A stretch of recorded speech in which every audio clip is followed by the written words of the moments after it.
Welcome to Grow Her Wings, a podcast by the Malou Project, a 501c3 based in Jacksonville, Florida, with a mission to connect girls to aviation. We are your hosts, Jen and Carrie, and we invite you to join us as we meet new people, talk to old friends, and learn new lessons on the path to inspire more of us to grow our wings. Well, welcome to Grow Her Wings, a podcast from the Malou Project, a 501c3 based in Jacksonville, Florida, with the mission to connect girls to aviation. I'm Carrie. I'm here with Jen. We're the co-founders of the Malou Project. And today we have a couple of special guests joining us. Jen, who do we have with us today? Well, classmate. Do you want to talk?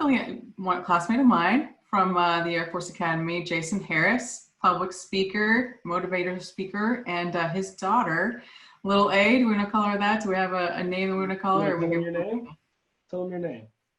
Alena here. Alena. So how are you all doing today?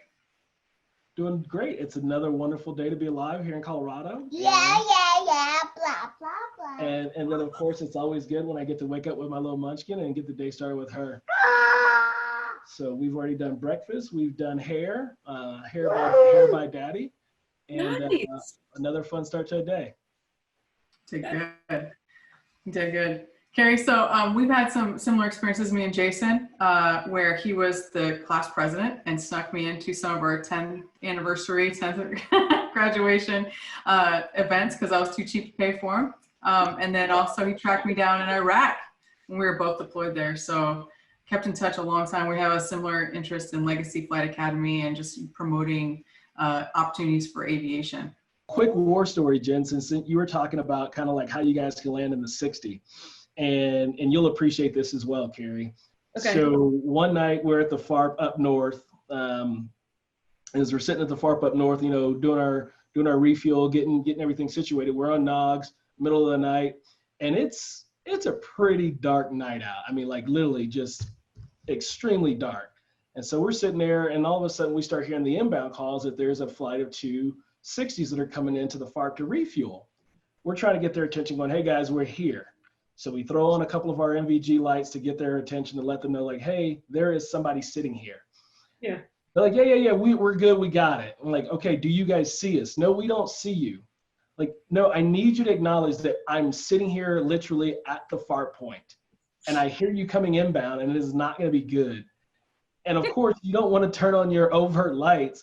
And literally, as these guys are coming down, literally right, they're coming down. And so of course, you know that they can't see us at this point because of how they're coming in. So at that point, I'm like, all right, when they're probably about 20 feet or so off the ground, maybe even closer. But I'm like, dude, let's just throw on all the lights. And literally, as soon as I'm throwing all the lights, literally, you just see them pull collective and start backing. Go around. You're right here. And I was like, guys, I tried to tell you, I tried to give you full warning that we were sitting here in the FARP in this little small airplane, and if you don't see me before you start your approach to landing, you might not want to set up right now. And, well, that's the thing, like and not to like share too much, but like a lot of the signaling devices, when we would get set up to go on an LZ, like we wouldn't see it until we were 50 feet off the ground. So we're like, yeah, we know where you are in the general area. We know we won't be able to see you until like 20 or 30 feet. We just know that. So we'll just land at the X, you know, like what you gave us for your lat longs. And if it's good, then we're safe. But if it's not, then yeah. I want to thank both of you. You mentioning Legacy Flight Academy. I had not heard of that until Jen meeting you and then Jason following you on Facebook. And it's just been great digging into that. So I want to thank both of you right off the bat. Yeah, it's, you know, Legacy Flight Academy, it's funny. The founder of Legacy Flight Academy, Lieutenant Colonel Kenyatta Ruffin, he and I, we hung out quite a bit at the Air Force Academy. And he and I were also involved in the Tuskegee Airmen organization while we were cadets. And funny thing is that we had talked about these ideas about how do we share aviation with young people, and especially disadvantaged young people. And it's been amazing to watch his vision come to fruition. It's been amazing to watch you all's vision come to fruition, especially the fact that I have a daughter. You know, and many times that people will ask me, they'll say, well, don't you want a son or something along those lines? And I said, well, you know, number one, we didn't plan on having kids to begin with. And we were fortunate and hit the kid lottery to have this little munchkin. And And it doesn't matter that she's a girl or a boy. What it matters is that it's my child, and I'm going to do everything I can to show her the opportunities of aviation, introduce her to people like you, Jen, and you, Carrie, so that she knows what she's capable of, so that she knows what she can be when she grows up. Hi, Miss Jen. I love. That's awesome. She's completely unimpressed with us talking. Daddy, you're doing yoga. She is, but you might want to put her clothes on for the camera.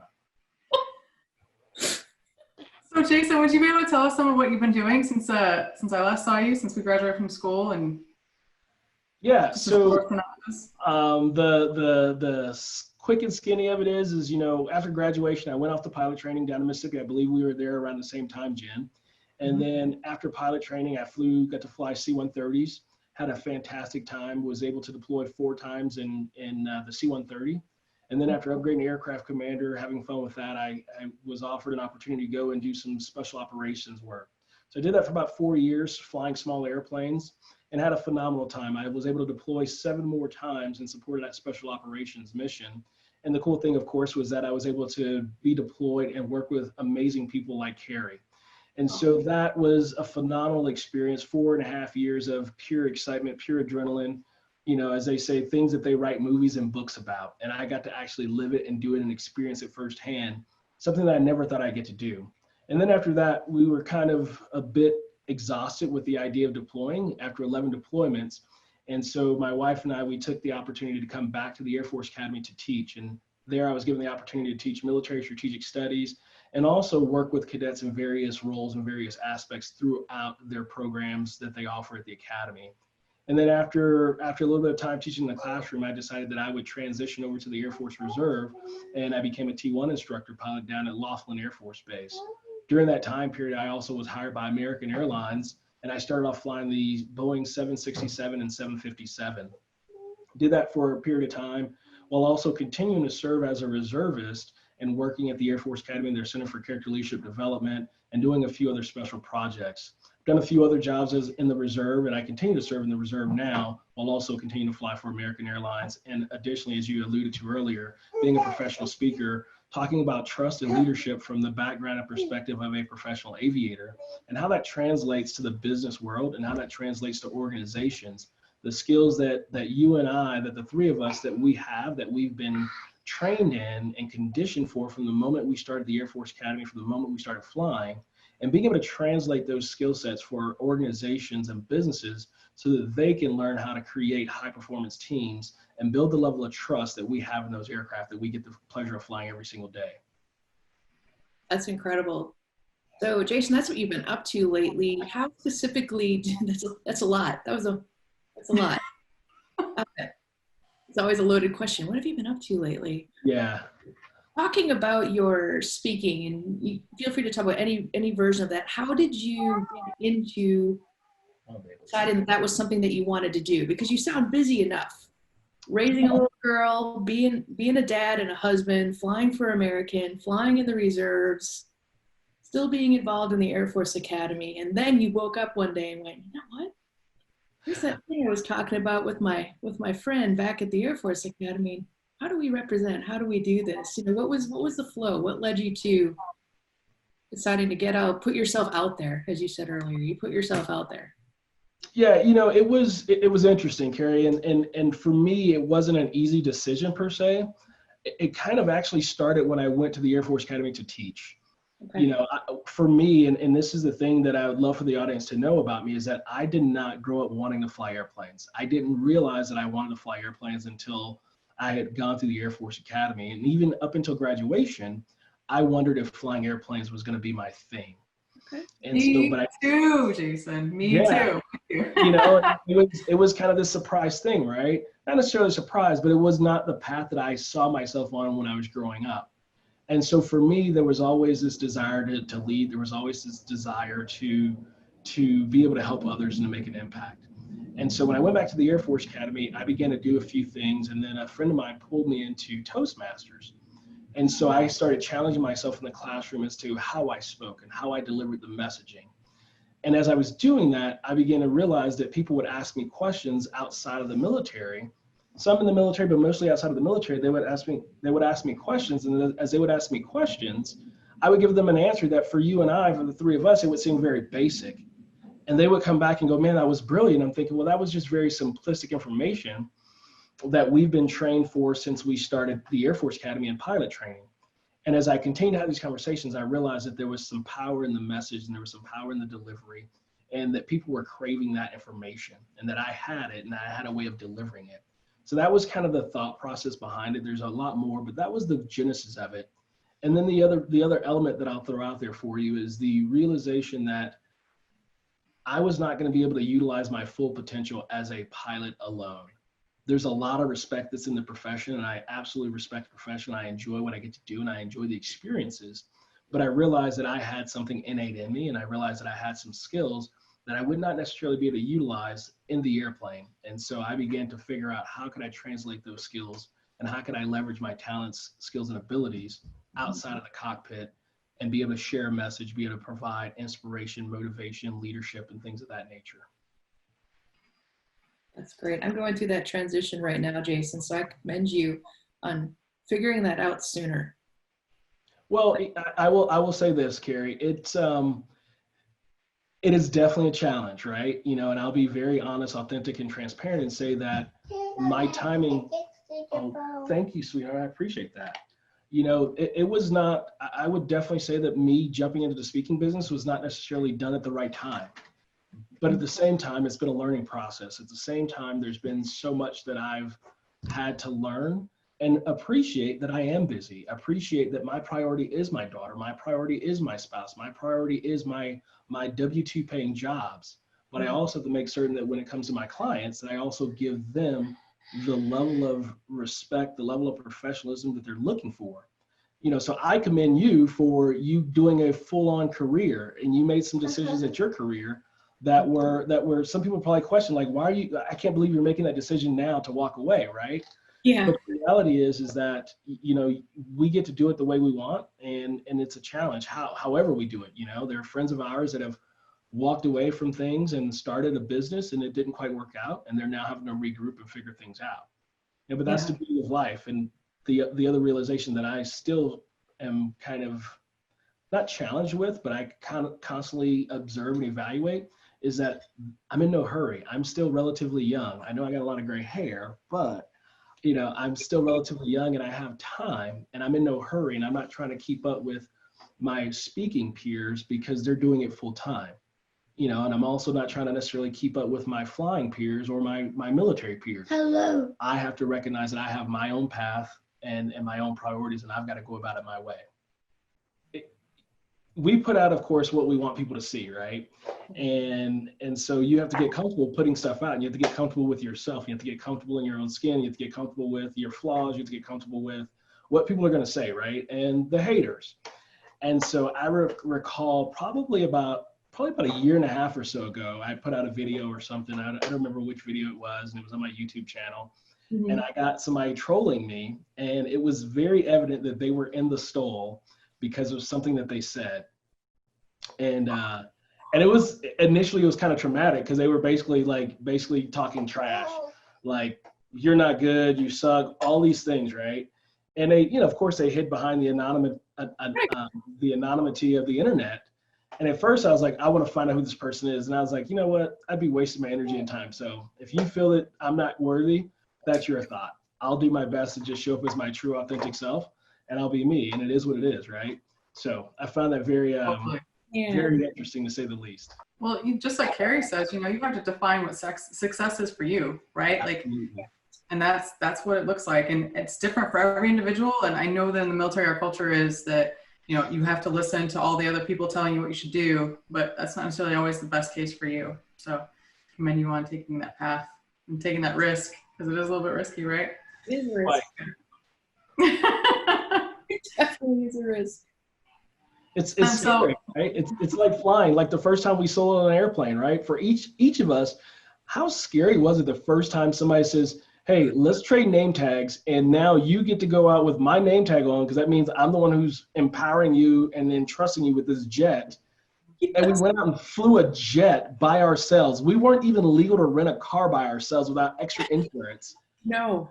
And someone let us take a jet, you know? You know, Jason, you bring up a great point. We get the question of sometimes, why do you want everyone to be a pilot? We're not saying everyone needs to be a pilot, but there are skills that you learn. There's things about risk and risk management and when to assume risk that you learn. And you just described it right there of that risk of you exchange name tags with somebody at an age before you could even rent a car without extra insurance. And you managed it. You not only managed that risk, you learned a little bit more about yourself. I'm sure all of us up there are thinking, oh, I got to figure out how to land this. I know how to land it. You're working through it in your brain. You already know how to do it, but suddenly you're like, I am solely responsible. So those lessons are huge for people to learn, whether you're soloing in a jet or a Cessna 172. Be careful, please, honey. Thank you. No, I absolutely, Carrie. You know, it's people say, well, do you want your daughter to be a pilot? You know, and my thing is no, I want her to learn how to fly. There's some power in that. She's 5 years old. She's already gone up in GA aircraft a couple of times. You know, at 5 years old, she's already gone up in a GA aircraft twice. And she'll continue to go up in GA aircraft and she'll continue to learn how to fly. Mm-hmm. It's not to make her a professional pilot. It's to provide her with a set of skills.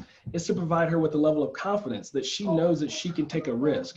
She knows that she can believe and trust in herself and her skills and abilities, contrary to what society might try to tell her, contrary to what other people might question her on.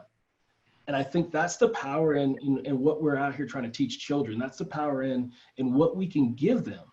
And if some of them become professional pilots, then that's awesome, right? Because our industry needs it.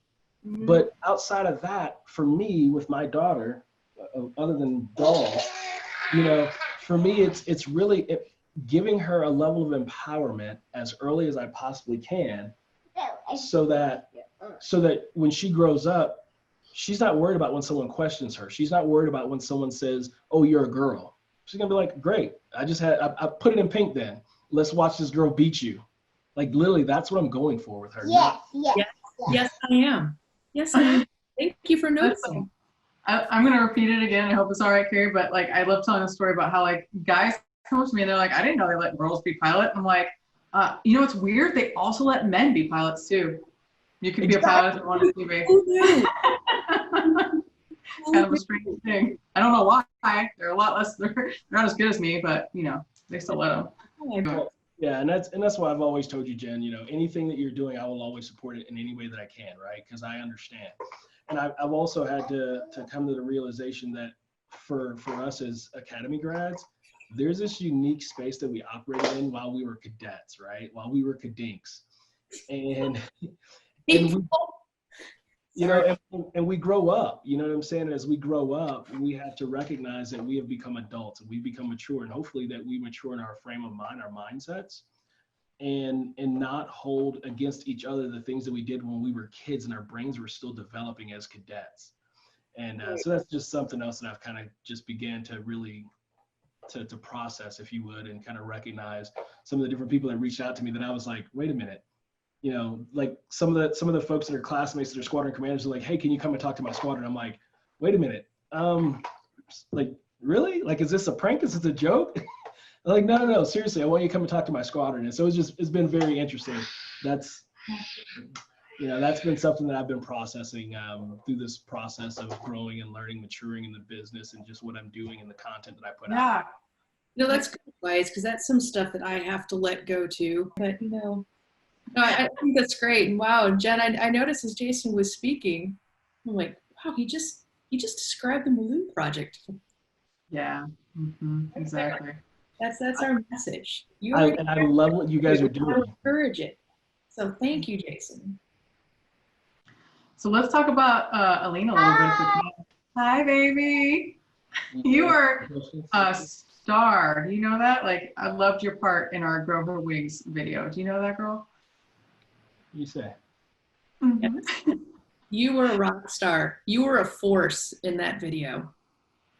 100%, baby. So, Jason, what has it been like for you? You've touched on a little bit, but raising a girl. Again, for me, it's not raising a girl, it's raising my child, you know, and so I start with that as a baseline.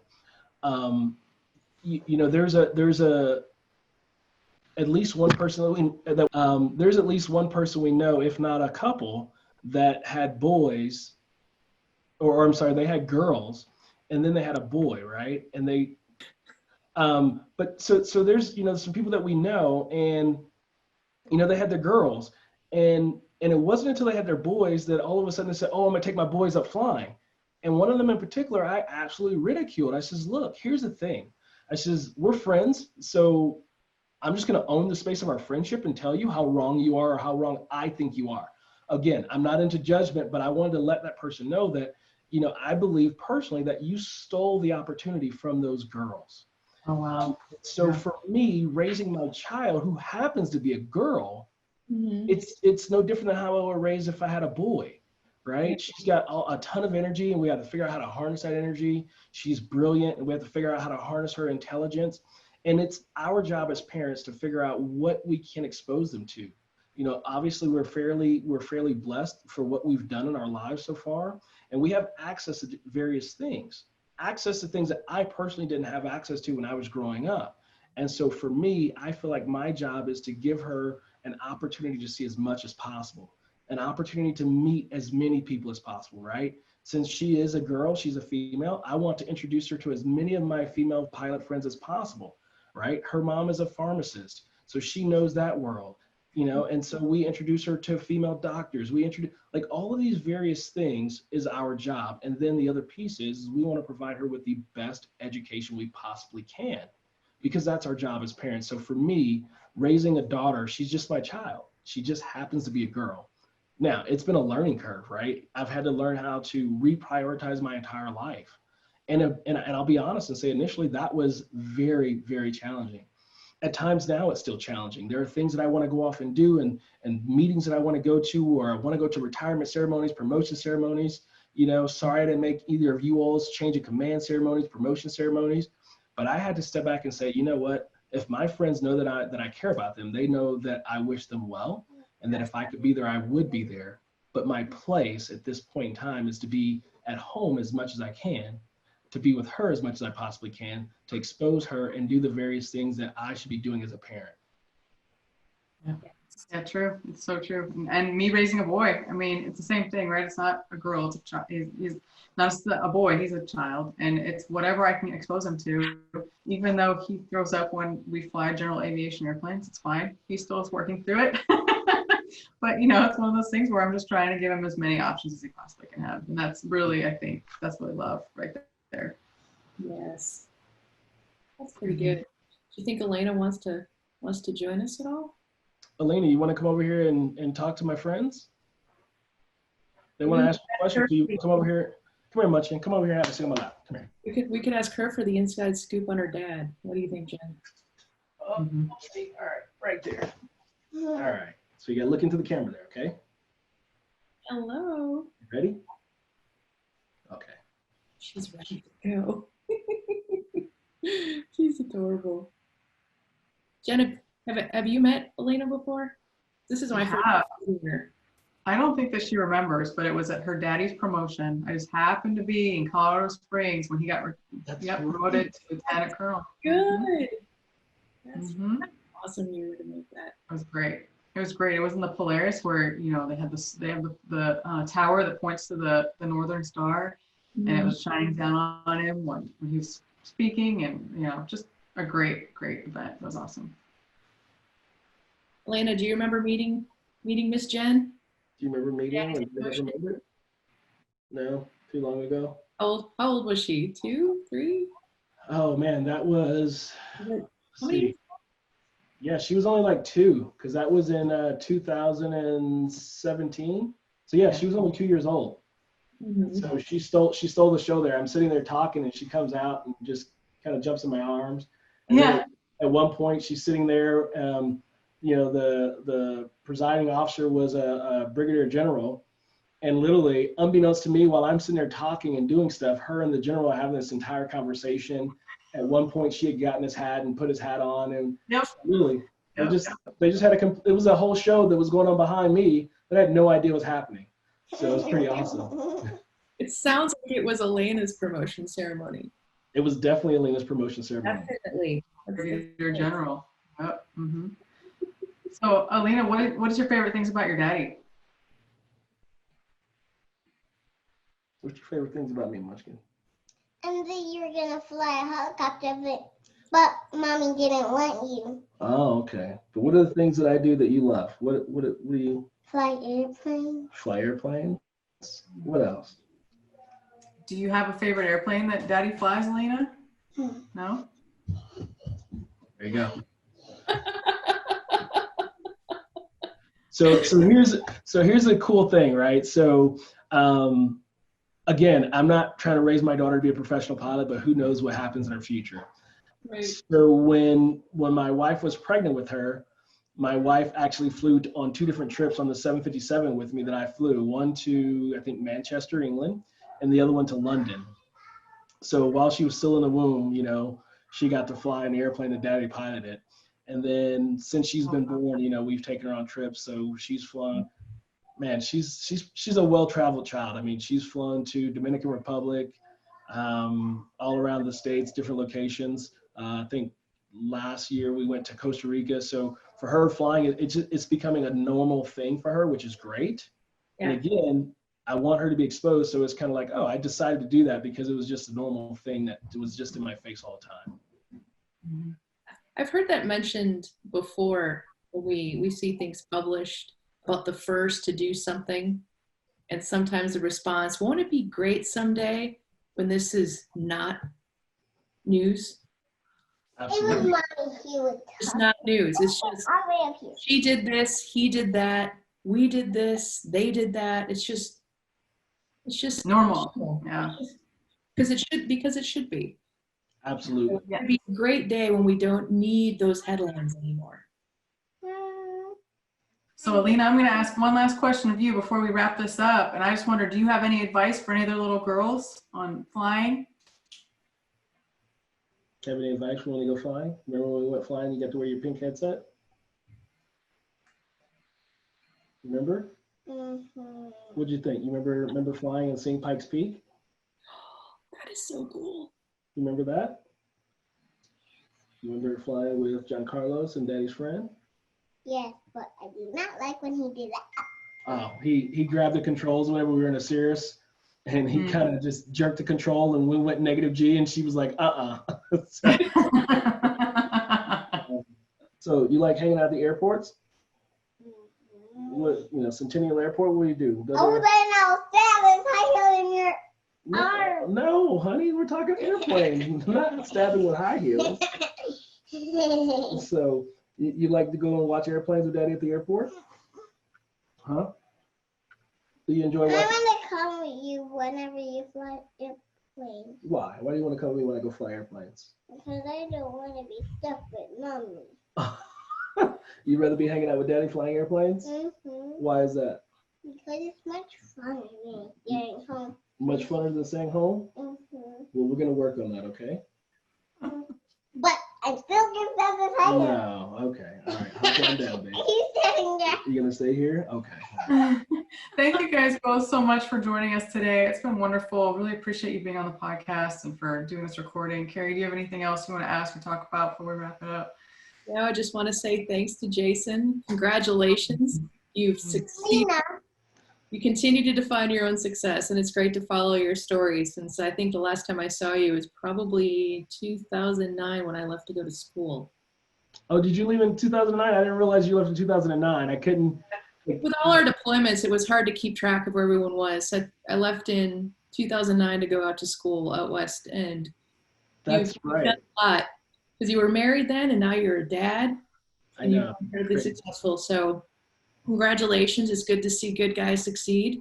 Congratulations on raising your daughter and being a successful parent and dad and pilot.